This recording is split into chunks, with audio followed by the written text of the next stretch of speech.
What's up, guys? Welcome to the Mina channel. It's been some time that we talked about Persona 5, Persona 5 Royal in particular, but there was an interview earlier in the last few months once Persona 5 Scramble came out and everything like that, and in the interview the director said that he wanted to explore more about Persona 5 story and kind of develop more from it, from Persona 5 Scramble. Now, I have played Persona 5 Scramble, so I can give you some additional stuff, which I'm not gonna really spoil anything or anything like that. But I want to talk about what I want to see, what I don't want to see for a future sequel for the Persona 5 Scramble or the Persona 5 storyline, because at this point that we have multiple spin-offs of the Persona 5 game. So I'm curious to see what's going to happen, but I also want to see what's going to happen next from then. Let's go ahead and get started with this. So one thing to notice is Persona 5 Scramble started development almost at the same time as Persona 5 Royal. That is a big thing because while there's some slight references on Persona 5 Scramble regarding Persona 5 Royal, it's almost a direct sequel to the original Persona 5. So that's gonna play a point into what I want to talk about here. Another thing is, I'm quite a bit tired of Persona 5, and not in a bad sense, but in a sense that I have played every single spin-off at this point, and I've played Persona 5 multiple times. So I'm kind of like on the fatigue where I'm kind of like, I just want other things to happen in Atlas. Atlas has a lot of different stuff going on. They have the Re-Fantasy game, they have the original they have the Nocturne coming out, they have SMT5, so there's all the games coming out here, which I'm very excited to talk about as well. But I also I want to see where they're going to take the storyline from, because the storyline pretty much to me is almost over up to Persona 5 Royal.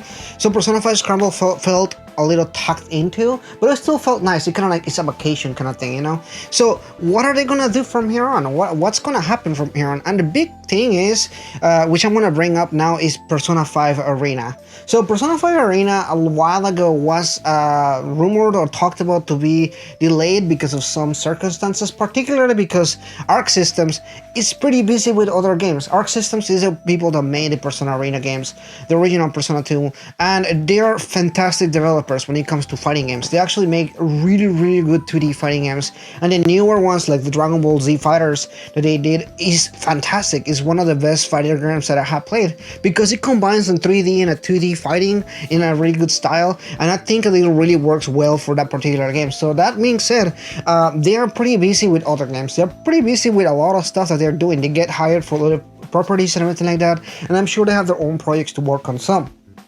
That being said, I do think that the storyline from Persona 5 Scramble will probably continue in Persona 5 Arena, and will probably tie into other things like the the Persona 5, or Persona 3 and 4, or the Arena games and everything like that. So how is that going to tie into? I don't know. I wish there would be some kind of time skip in the timeline, kind of a few years at this point, or maybe a year or two. That way we can kind of see some progress and everything like that. It'll be weird if we just see it right after Persona Scramble and it's just like another thing and everything like that. Again, no spoiler Persona 5 Scramble, but a lot happens in it, and I would like to see returning characters, particularly Kasumi from Persona 5 Royal, and as well as maybe other characters as well.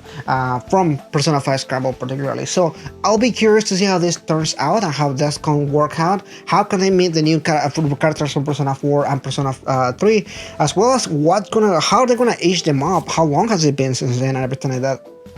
It's all kind of questions, all kind of things that I have been thinking about. But I do think that after Persona 5, I would like them to kind of cut away from that timeline and maybe start a new timeline or something. I don't know. I'm not really a fan of like continuing multiple stories over and over again, because I feel like at some point it just drags and it feels disconnected. It retcons a lot of stuff and everything like that.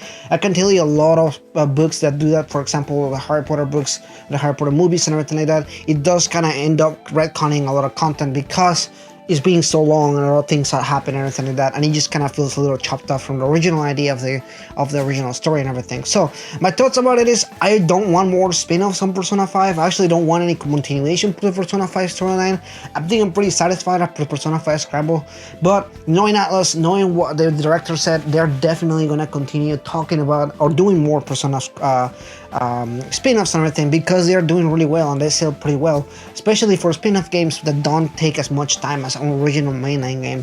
I would rather them just make Persona 6 or whatever, just continue in new timelines and everything. But again, the game did well. I think they're probably going to continue more like that, especially the director seems like he really wants to continue talking about the characters and everything. So It is what it is, but mainly I do want them to continue and bring back the other characters, especially from Persona 5 Royal and Scramble, bringing them to storyline. Let's see a continuation. What happened to Akechi? What happened to all those new other characters? What is going to happen next from here on? That's what gets me excited and everything, but at the same time, I would like them to just kind of take a break after that and maybe just kind of move on to other projects. Persona, the P team does a lot of different stuff besides Persona, like Catherine and stuff like that, so I'm very curious to see if we can just make another game or another property or even Persona 6, like I said. But I'm very excited to see how that turns out. But again, I will be casually optimistic about it. Not every spin-off is pretty good. I had some issues with the original Persona Q game, for example. I had some issues with the dancing games. So I'm kind of in the camp of like, I'm excited, but I'm cautiously optimistic. I'm like, how much can they mess up in this one without like it turning out weird or anything like that? Anyway, that is pretty much in the comment here. Let me know in the comments below, what do you guys think about all of this? Are you excited for another spin-off / sequel to Persona 5 Scramble? I know we have not even played Persona 5 Scramble in the West yet, which is kind of why I was delaying this video here, because I'm like, I want to wait until Persona 5 Scramble comes out so we can talk about the future sequel of Persona 5 Scramble in it, but it just feels weird because people have not played the game. I recommend you to play it at this point if you haven't already. You can buy it on the Chinese store for about $60 to the original, kind of like almost the American price and everything. If you buy it in Japanese, you're probably going to end up paying about 90 bucks for it. Probably not worth 90 bucks, I'll tell you that much.